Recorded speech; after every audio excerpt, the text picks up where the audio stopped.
Thank you.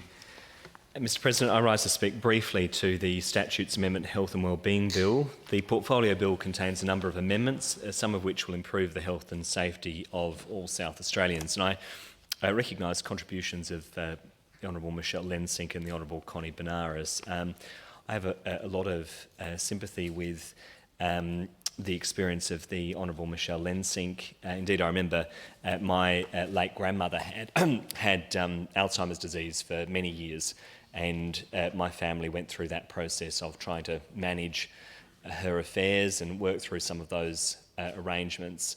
It is a very difficult and stressful experience for families. So I do understand the need for reform in that area.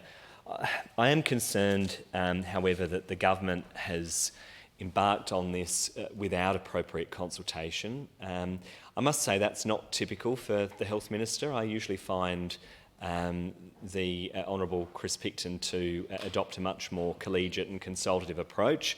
But in this instance, I think the government, and it's a case of getting to the end of the parliamentary session and trying to rush things through.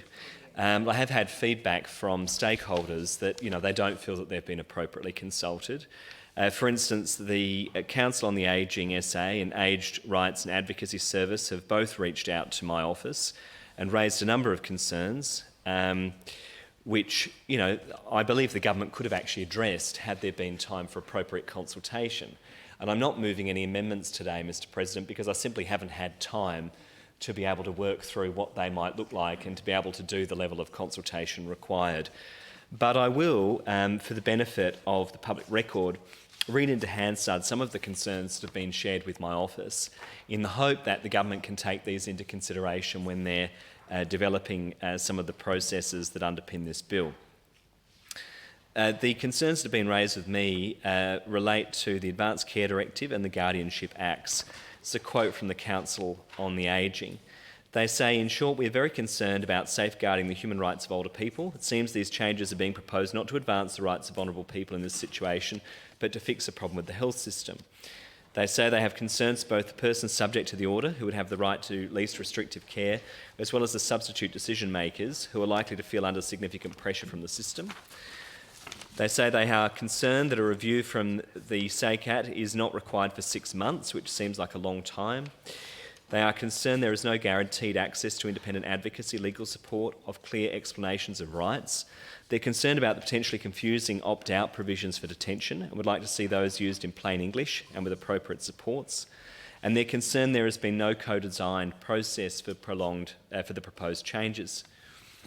And so, Mr President, I am concerned that in what I'm sure is an effort to improve efficiencies in the healthcare system, the government is potentially moving us down another path without appropriate consideration.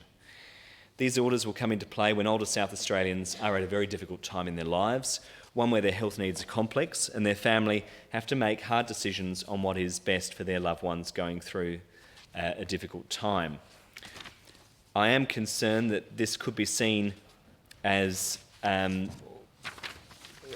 removing some of the rights of older South Australians. Really, I find myself in a difficult position because I approve some elements of the bill, but I do feel that the government has not adopted appropriate consultation, and I haven't been able to satisfy myself that they've got the balance right. So, look, I'll follow the committee stage and see how things progress and reserve my right on the legislation. But I do urge the government to do better when it comes to consultation with stakeholders. This is sloppy lawmaking, and it's been done in a slapdash way on the eve of an election, and I think the stakeholders deserved a much more consultative approach.